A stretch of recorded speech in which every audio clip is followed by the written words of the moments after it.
special tree long ago, and we proudly climb higher and higher. Mine is closest to the house and the biggest. I want to be the first, the highest, the bravest, always. I climb and climb, then nestle into my favorite branch. I'm sitting in the sky. I see something below, something I don't understand. I lean and squint to see better.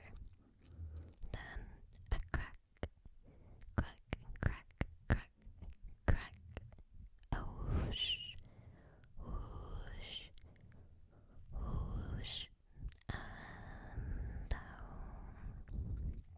There's a bang, awful, awful pain and jolt of something else, a sick feeling of something gone wrong. A head smacked into a cupboard door, a bitten tongue. I've done something wrong. It's all my fault. Tears don't come, not at first. I can't breathe. Screams Dan, and I see Daddy. His face is scared. He scoops me up in his strong arms and runs with me. I got you, baby. Daddy's got you. Part 1. Shock and awe. It all started with the pantyhose. If Lucy McLean had to pick a moment that crystallized just how bad things were going, it was that one. The pantyhose incident was the cherry on top of the shit sundae that was her life. Pantyhose hadn't always been her sworn enemy. She remembered a time when she barely gave nylons a thought, any more than a sock or a scarf. Taupe, nude, sheer black or funky neon leggings, they all used to fit smoothly against her flat belly and stay firmly in place all day, no matter how much running around she did. Now those flimsy little pieces of nylon were the pain of her existence, reminding her of how much she'd changed, and not in a good way. That was about 30 pounds ago, she thought, grimacing. She glanced at her watch as she pulled at the extra tight waistband of her pantyhose, anxiety twisting in her belly. Can't you go any faster? She asked the cabbie, who shrugged. There was no way she'd be on time now. Trent would be pissed. Remember when we first met? We were both so skinny, he said the night before. To her complete embarrassment, she knew what he really meant. It was a sneaky way to say that she had put on weight. He's still exactly the same years after they met, lean and toned, with a swimmer's sleek body. The fact that she had gained weight steadily during the time they were together was a coincidence. She didn't want to think about it. Being with Trent was everything to Lucy, and she was happy, wasn't she? So why was she scarfing down ice cream and sneaking cakes and cookies instead of sticking to the low carb, no sugar diet he insisted for both of them.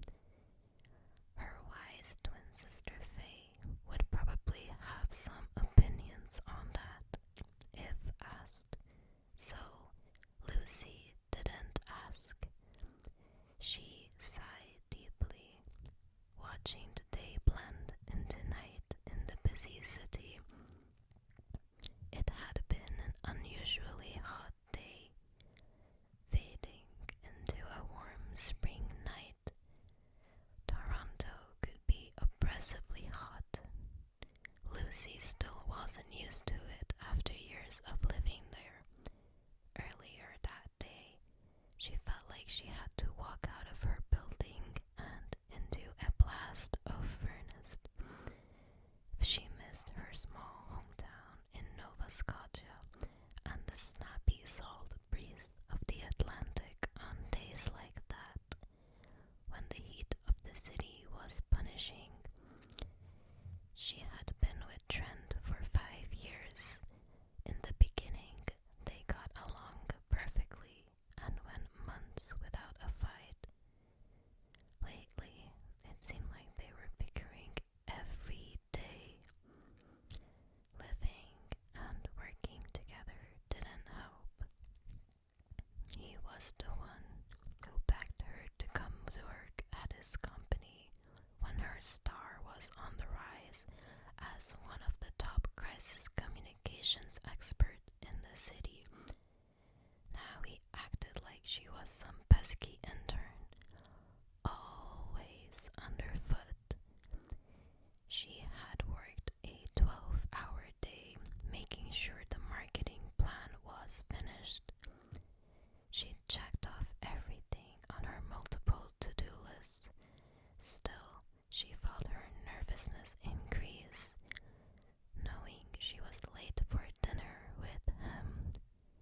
The fact she was working hard on his priority project, wouldn't make a difference. Finally, they pulled up to the restaurant. Lucy all but threw a wad of bills in the cabbie's direction and took off. "I'm here," she gasped, making her way to the table. After running from the cab in her $400 heels. It was a miracle. She didn't roll an ankle. Lucy had perfected a way of running in them she was rather proud of, taking short strides and being mindful of her steps. Heel, toe, heel, toe.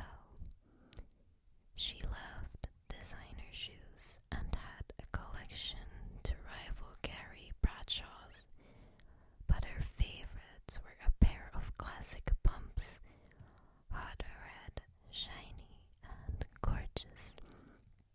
They were her lucky shoes. She loved them beyond reason.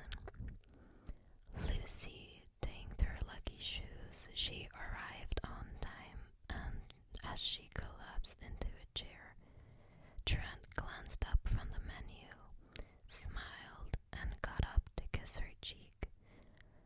No sign of irritation on his face. She sighed with relief. They could still have a good night.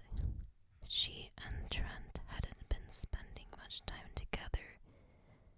His offer of dinner was a surprise. She hoped there was more surprises in store, like setting a date for the wedding. They hadn't talked about it since they got engaged one drunken night in Ibiza months ago. The night I proposed to him, she corrected herself with a pang of dismay. His response was sure it wasn't the romantic engagement she had always dreamed of. Then again, he was high on ecstasy at the time, she reminded herself. She wasn't sure if that was a good thing or a bad thing, as far as his decidedly response went. But, but, but, nobody has to know about that. She pushed negative thoughts aside and tried to relax as she scanned the menu. He wasn't angry with her for being late.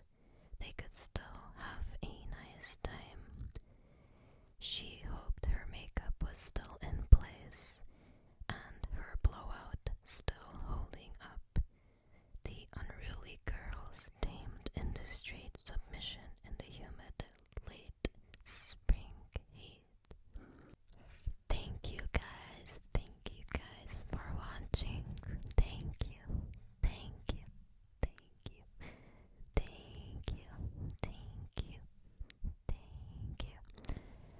I'm very sorry that this video was short, but I will promise I will make another one to continue this reading. But thank you so much. Thank you. Thank you for watching. And I hope